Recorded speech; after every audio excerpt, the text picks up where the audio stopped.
Você provavelmente faz parte de um enorme processo judicial de bilhões de dólares contra a Valve e nem sabe. Um tribunal do Reino Unido autorizou uma grande ação coletiva de milhões de jogadores contra a Valve, acusada de cobrar preços abusivos ilegalmente. Se isso der certo, pode transformar o mundo dos jogos de PC. Eu sou Josh, e no episódio de hoje do The Infographics Show, vamos explicar por que o Reino Unido está processando a Valve. Quem entrou com esse processo foi Vicky Shotbolt, representando cerca de 14 milhões de usuários britânicos do Steam. Usuários da Valve com mais de 13 anos que compraram entre 4 de junho de 2018 e 4 de junho de 2024 são afetados por esta ação coletiva com inclusão automática e opção de saída. Isso quer dizer que você pode estar processando Gabe Newell e a equipe do Steam agora, a menos que opte por sair. Shotbolt admite que não é gamer. Ela é ativista dos direitos digitais, e essa é a base do caso. Ela alega que os clientes do Reino Unido pagaram mais do que deveriam por jogos de PC e complementos no Steam, argumentando que a Valve abusou de sua posição dominante no mercado. Como assim? Bem, o processo afirma que a Valve cobra preços excessivos pelos jogos no Steam. A plataforma recebe uma comissão em cada venda, geralmente entre 20% e 30% dependendo da receita. Esse custo é repassado pelos desenvolvedores aos usuários como preços mais altos. Shotbolt afirma que a comissão é excessiva, aumentando preços para jogadores e lucros da Valve. A taxa só é excessiva se você não recebe algo em troca. Alguns jogadores de PC afirmam que o Steam usa bem esse valor extra. Steam não é um monopólio por ter esmagado as outras plataformas. Ele domina a concorrência simplesmente porque é o produto superior. Segundo a Valve e muitos jogadores e desenvolvedores, essas comissões financiam recursos inovadores como o Steam Deck. O processo judicial questiona a exigência de paridade de preços do Steam para desenvolvedores que querem lançar jogos na plataforma. Essas regras proíbem desenvolvedores de venderem seus jogos em outros locais, exceto se o preço for igual ou superior. O processo alega que a Valve impõe essas regras secretamente em todas as lojas, online e físicas, e não só nas vendas de chaves do Steam. O processo diz que isso permite à Valve manter seu monopólio nos jogos de PC, tirando o incentivo dos jogadores buscarem alternativas. Isso impede que concorrentes desenvolvam e compitam de forma justa com o Steam. Em terceiro lugar, o processo contesta a regra do Steam que proíbe desenvolvedores de vender add-ons ou DLCs em outras plataformas por preço inferior ou antes do que no próprio Steam. O escritório Milberg London LLP, que lidera o caso, já processou a Sony PlayStation por 6,7 bilhões de dólares. Afirmam que a Valve impede concorrentes de competir em preço, fazendo o Steam cobrar mais dos consumidores. Eles consideram o jogo e o DLC produtos distintos, mas as regras do Steam exigem a compra de ambos na plataforma, incluindo a alta comissão. Eles afirmam que a Valve vinculou esses produtos ilegalmente, reduzindo a escolha do consumidor. O consumidor médio não aprova monopólios nem ser explorado por eles. Ninguém quer pagar mais devido a políticas monopolistas, então, à primeira vista, o caso tem méritos. Shotbolt e seus advogados realmente acreditam que processar a Steam é o melhor para os usuários da plataforma. No site deles, eles enfatizam que o processo não tem a intenção de acabar com a Steam ou prejudicar os jogadores. Citação: esta ação não pretende fechar a Steam nem restringir o acesso dos jogadores à plataforma, afirma. Para os jogadores, esse caso tende a piorar a situação, podendo quebrar um sistema que eles querem manter intacto. A Steam não dominou comprando ou sufocando rivais. Nada impede jogadores de usarem outras plataformas. A maioria dos jogadores aceitaria concorrência para a Steam, mas ela não existe. Epic Games Store, Good Old Games, GOG e lançadores de publicadoras como EA App e Ubisoft Connect não conseguem competir com a Steam, nem chegam perto. Os jogadores, com suas carteiras e lançadores, criaram um monopólio em torno da Steam por escolha própria, sem imposição da Steam ou de terceiros. O processo judicial busca eliminar as vantagens da Steam, mas os usuários não se sentem presos a um monopólio abusivo. Eles acham que vale a pena pagar mais pelos jogos, sentindo que recebem bom valor pelo dinheiro. É um ponto importante, principalmente considerando o grande pagamento se o processo for bem sucedido. O processo está exigindo uma compensação estimada em 656 milhões de libras da Valve, cerca de 899 milhões de dólares. Se for bem sucedido, cada membro da ação coletiva pode receber um reembolso de apenas 22 a 44 libras, ou cerca de 30 a 60 dólares. Isso basta para comprar 1 ou 2 jogos a mais ou algum DLC, mas ao considerar as consequências, dificilmente é uma vitória. É um alto preço para os usuários do Steam. As pessoas estão dispostas a pagar mais por um produto de maior qualidade por causa dos benefícios que ele oferece em comparação com uma opção mais barata. E é exatamente esse o caso do Steam em relação aos seus concorrentes. A Epic Games Store, ou EGS, já provou isso. Eles tentaram superar o Steam cobrando dos desenvolvedores uma comissão de 12%. Isso é um desconto de 60% em comparação com os 30% do Steam. Eles tentaram oferecer jogos por preços bem menores, mas os jogadores não gostaram. Isso porque o Steam é mais que uma simples loja de jogos. Como Adrian Kimmelarch, o desenvolvedor principal de Witchfire, disse: a EGS é uma loja e o Steam é uma comunidade. A EGS não é um lar para eles, ele explicou. Eles não têm avaliações escritas ou fóruns, só servem para comprar. Isso perde para lojas com apelo emocional. O Steam tem anos de desenvolvimento. A EGS ficou atrás na inclusão de recursos básicos. O recurso de presentear chegou apenas em 2025. A estabilidade e longevidade do Steam trazem confiança aos usuários de que ele não vai sumir ou revogar licenças de repente. A Epic Games Store foi criticada por banir contas, oferecer suporte ruim e ter problemas de privacidade de dados. Desenvolvedores e jogadores mostram cautela com acordos de exclusividade temporária da EGS, que limitam os jogos à plataforma por um período após o lançamento. Witchfire começou sua trajetória sob um acordo de exclusividade de 1 ano com a EGS. Adrian Kimmelarch admite que o acordo salvou seu estúdio e transformou o protótipo em sensação viral. Os maiores benefícios vieram após o fim da exclusividade e o lançamento de Witchfire na Steam. A grande base de usuários e a confiança na plataforma tornaram isso possível, algo quase impossível na EGS. Witchfire já acumulou mais de 500 mil downloads e continua crescendo. Esse é um dos principais pontos da ação judicial. Ela busca tornar os rivais da Steam mais competitivos. Mas qual o sentido se eles não são tão bons? E tem o elefante na sala. A Steam oferece mais jogos e complementos que os concorrentes. Tudo em um só lugar. A Steam oferece mais de 100 mil títulos com mais de 18.800 novos jogos adicionados só em 2024. Em comparação, a EGS oferece cerca de 4.000 jogos, incluindo títulos gratuitos, com apenas 1.100 lançamentos novos em 2024.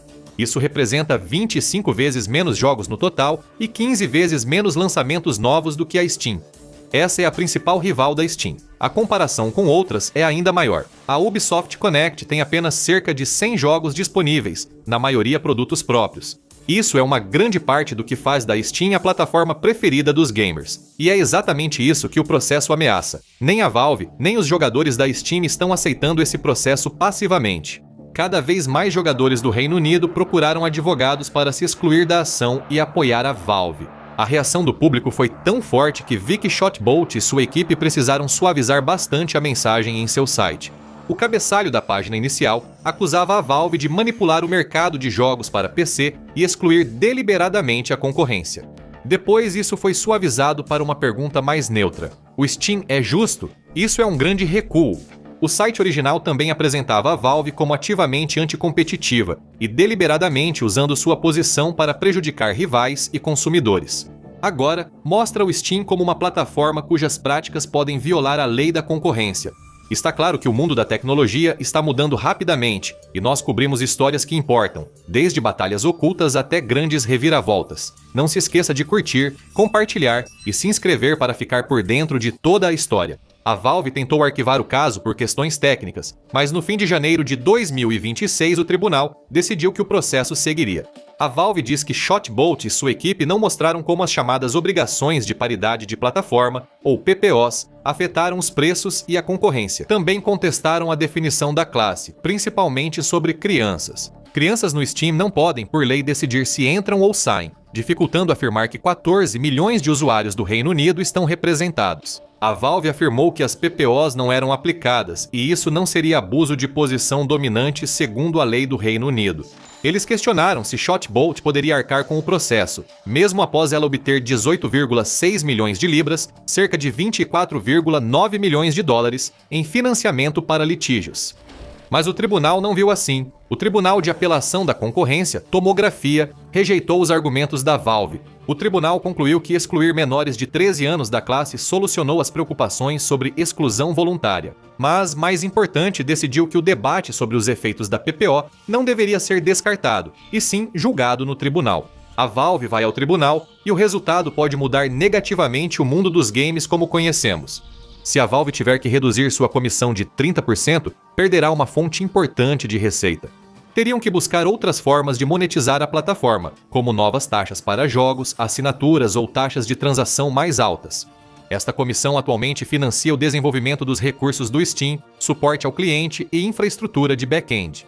Reduzir a comissão provavelmente desaceleraria novos recursos e reduziria a qualidade da plataforma, afetando especialmente os desenvolvedores menores. Para pequenos desenvolvedores e estúdios indie, os 30% de comissão não são só uma taxa, mas o preço para acessar ferramentas como Steamworks, Steam Cloud Saves e o Community Hub.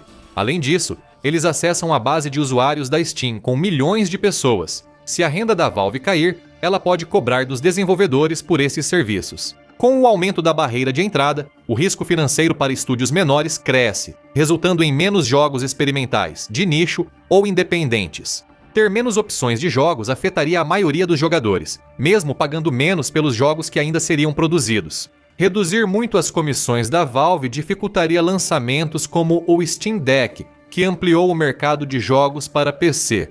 Se o processo for bem sucedido, a Valve teria que agir com mais cautela. Hardware ou software inovador, sem retorno imediato, poderia ser reduzido ou até mesmo engavetado. É difícil ver benefícios para os jogadores nisso, mas o que eles provavelmente mais odiariam são as contestações às regras da Valve que vinculam compras no jogo e DLCs ao Steam.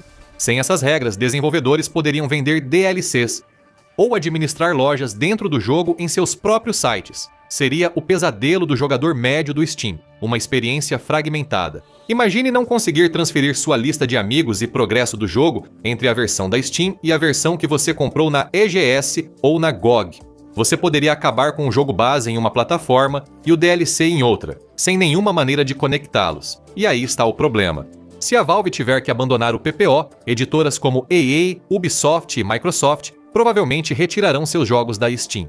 Você terá que usar vários lançadores e trocar de plataforma o tempo todo. Tudo por um acordo que não vale muito mais que um hambúrguer com batatas. Essa biblioteca unificada e incomparável de jogos para PC vai acabar. O que torna todo esse cenário tão frustrante é que o processo não vem de pessoas que odeiam jogos ou querem punir a Steam.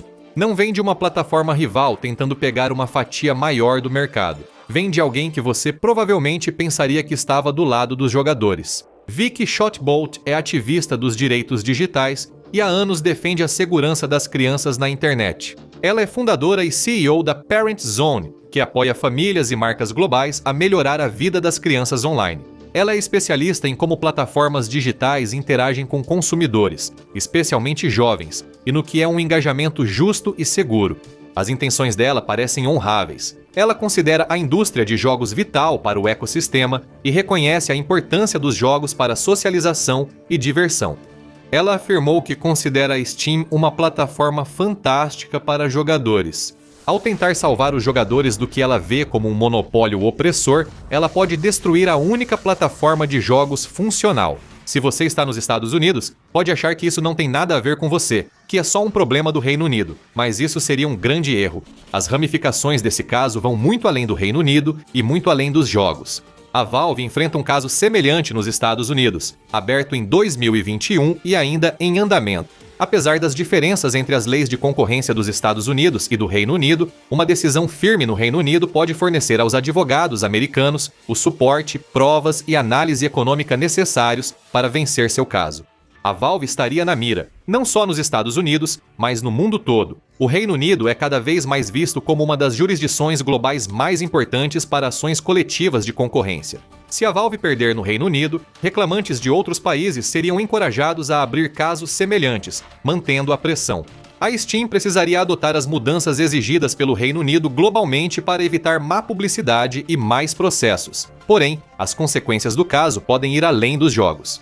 O mesmo tribunal do Reino Unido, o Tomografia está analisando várias ações coletivas contra o Google. O caso Epic Games Incorporated contra Alphabet Incorporated e a ação coletiva de Elizabeth Cole, envolvendo cerca de 2.200 desenvolvedores de aplicativos do Reino Unido, foram unificados para setembro de 2026. Este caso, assim como o da Valve, segue logo após uma decisão histórica tomada pelo Tomografia em outubro de 2025 contra a Apple.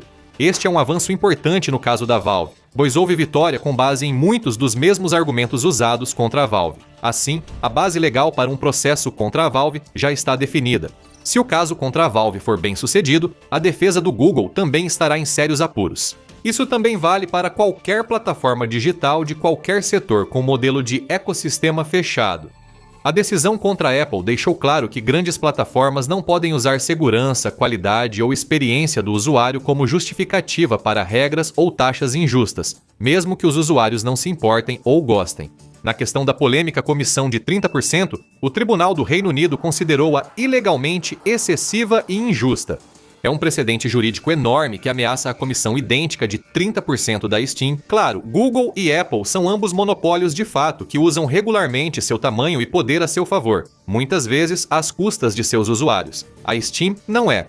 Como nos casos Google e Apple, o processo contra a Valve discute comportamento monopolista. Desta vez, a ação é feita em nome dos jogadores, embora muitos nem se importem com as práticas da Valve. Milhões desconhecem isso, mas você sabe. O que acontecer a seguir pode causar um grande impacto em toda a indústria de jogos. Não são apenas as gigantes da tecnologia que estão sob os holofotes. O desenvolvimento de jogos também está sentindo isso. Assista para entender por que GTA 6 está demorando tanto para ser feito. Veja por que a Rockstar está sob tanta pressão para entregar. Ou clique neste vídeo em vez disso.